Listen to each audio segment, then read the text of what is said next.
How are you all on the internet land, on the internet world? This is going on various products, so I'd like to start by saying good morning, good afternoon, and good evening. So today we're going to cover an interesting topic. Today we're going to look at IG, Instagram, Facebook's little brother or sister, and we're going to look at how to increase sales through your social media marketing, through your Instagram posts. The question is three reasons why Instagram isn't making sales for you. I'm going to give you solutions for that. So before I begin, I'm going to start by introducing myself. My full name is Zablon Lukuba Murambi, and I am the host. I am your host for today.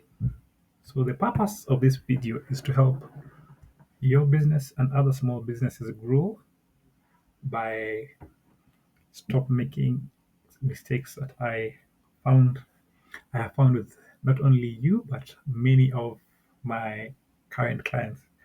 I'm also going to show you the mistakes that I'm making in my Instagram so that we can relate. Nobody is perfect, and you see, with this, we can make changes and improve together. So I know you have amazing photos, I know you have amazing videos, you have amazing likes, and you've been posting so often. Sometimes you felt like your followers have grown, unlike mine, who are a whopping 11. Before I could count them, all my followers in my hands, but now I got one extra follower.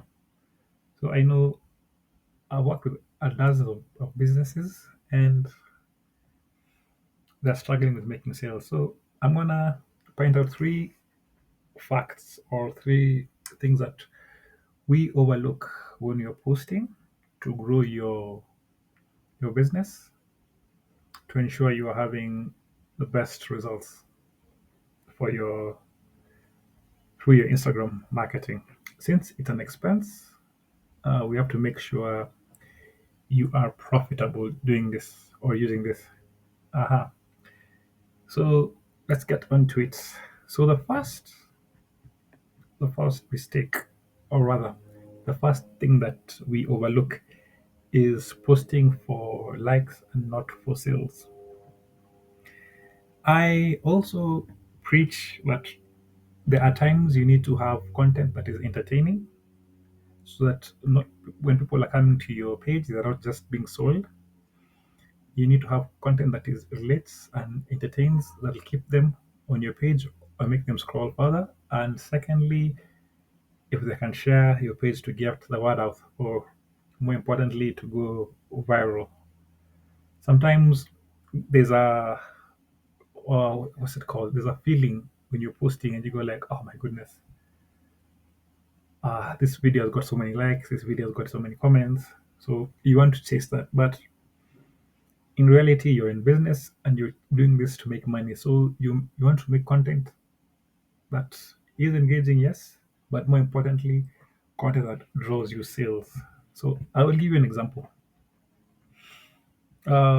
This content here, this video that I posted some time back. You see, this one has a lot of engagement relatively because it's a very small channel, 13, and I think it has like around 300 to 400 views. That's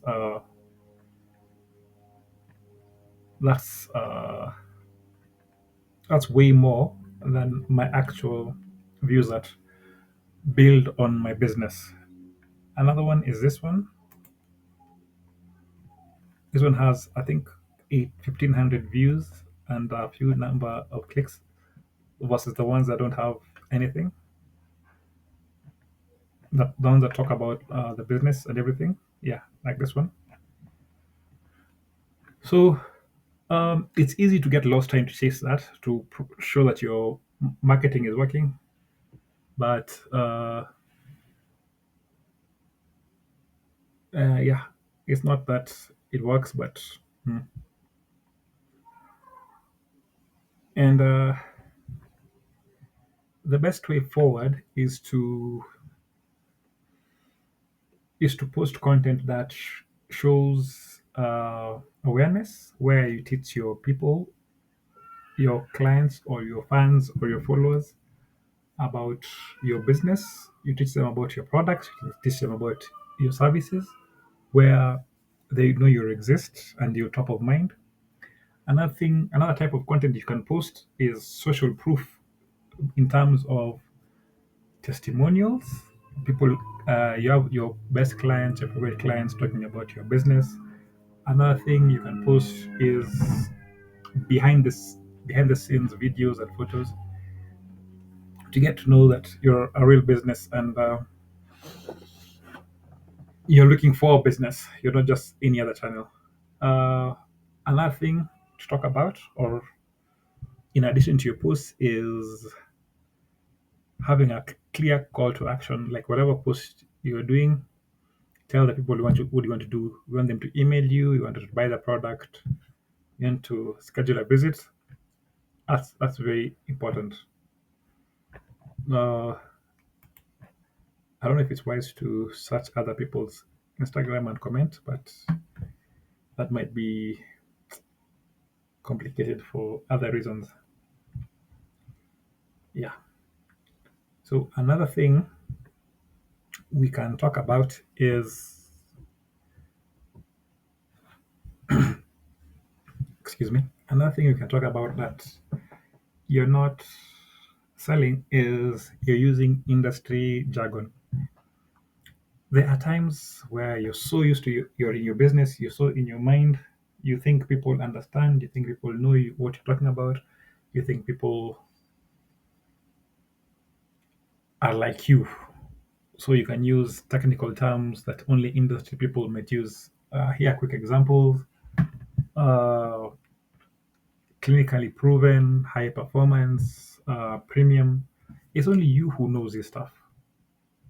And it might be true what you're saying, but the normal person doesn't know that this is true, and that normal people don't talk like that. Nobody says clinically proven in a normal sentence. Uh, so here's a very good example for a skincare product. Our serum contains active botanicals for your epidermal renewal. That's just fancy words of saying our solution helps you remove dark spots on your skin and clears the spots in 10 days. Everybody understands that. My grandmother will understand that. My 6-year-old niece will understand what that does. And that makes it easier for people to connect and relate with you. Another thing that to help people engage and relate with you is sprinkling in Swahili words, sprinkling in Sheng words, and if you can manage to, if you can swing your dialect, even better. So adding a bit of Kikuyu, a bit of Luo, a bit of Luya, or any current trend that is going on right now. People are calling each other cousins now because of the whole stuff, but that will make people relate with you, and instinctively go like, "Ah, okay." Sometimes it's so subconscious, even yourself, when you're looking at posts that is all in English, then one is uh, added in Swahili. That makes a very, very big difference. There's one I saw the other day, so I don't know if you can indulge me for a moment. It had an amazing, amazing post which easily connected with people. I hope I can get it quickly. Uh, it was a shower gel, oh, sorry about that, shower gel thing where it went like shower gel sia wadosi, and I can't find it quick enough.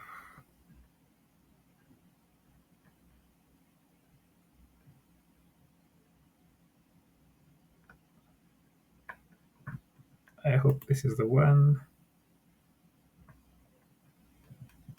Nah, it's not the one. But anyways, this is a very good example of how you can easily relate with people in your copy.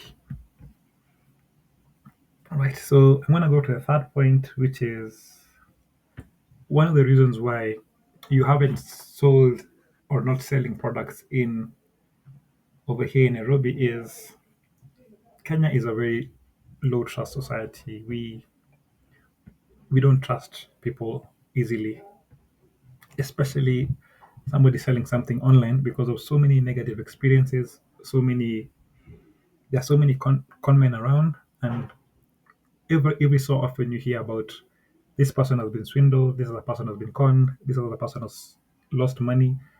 So for you to get above that space, you have to build buyer confidence and you have to build buyer trust. So the best way of doing that is by my first example would be testimonials. If really people are seen posting about your products or services, saying how good you are and how well you've served them, that's a good indicator or a good sign that you're trustworthy. Another thing you can do is I don't know if I mentioned this earlier, but you can talk about behind the scenes so that people can find out that you're a real business, you're a real company. If you are making products, you can show warehouse footage, videos, and stuff like that. If you're selling services, you can have videos and photos of your office, of your staff, just proving that you exist. And also, when you have time, you can go live on Instagram, live on Facebook, live on YouTube, even TikTok, just for an hour. Have a normal Q&A to get things running and to so that people can understand where you are and what you do. So yeah, that can change. So a quick wrap up of what I've said. Have how to three things that would increase sales or get you more business through your Instagram is to post to sell, not to entertain. In addition to your entertaining posts, speak your customer's language, not your industry jargon.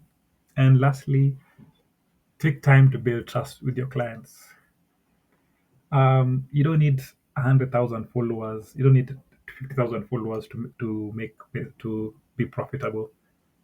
With a small number, and you've done all this, you're bound to make money. And to that, I will say goodbye. Until next time,